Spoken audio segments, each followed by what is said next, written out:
friends, how are you doing today? This is Soumendra Naik, and once again I bring to you a very interesting story. When NASA launched its first lunar mission, it was considered an immediate success. But very soon they encountered a very serious problem. The light bulbs kept exploding. All the best minds on earth were immediately put into action. They tried changing the material of the glass, the shape of the bulb, and what not did they try to come out with a solution. But all their efforts went in vain.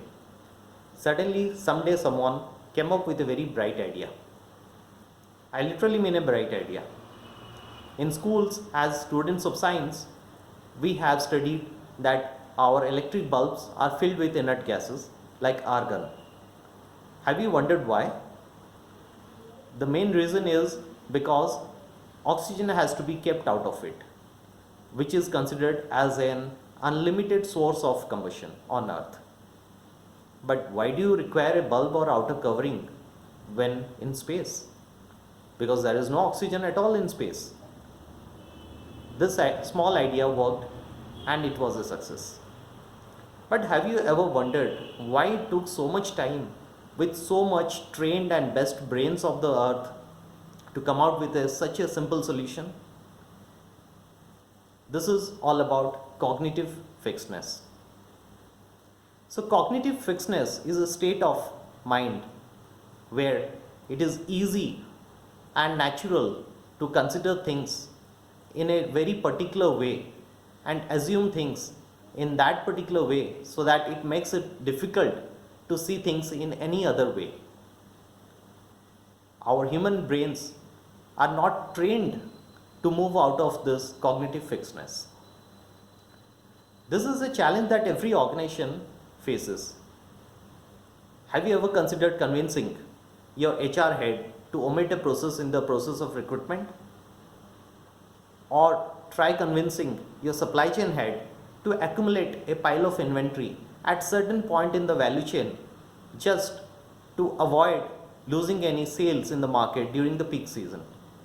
You will very soon find yourself in a pit where everybody is pointing fingers at you, or they would be raising eyebrows saying that you know nothing about the process.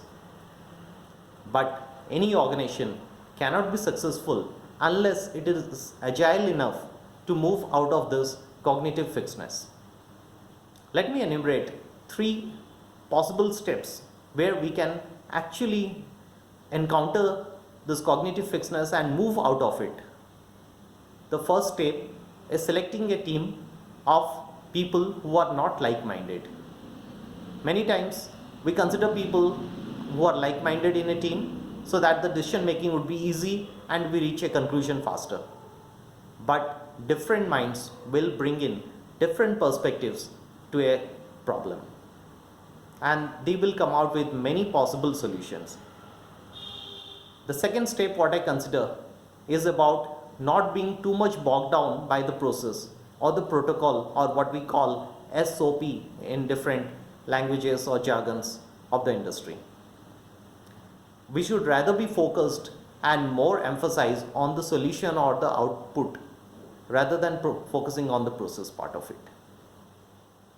The third thing is about challenging the status quo and bringing in more thinking into the process and challenging ourselves at every step of the decision making.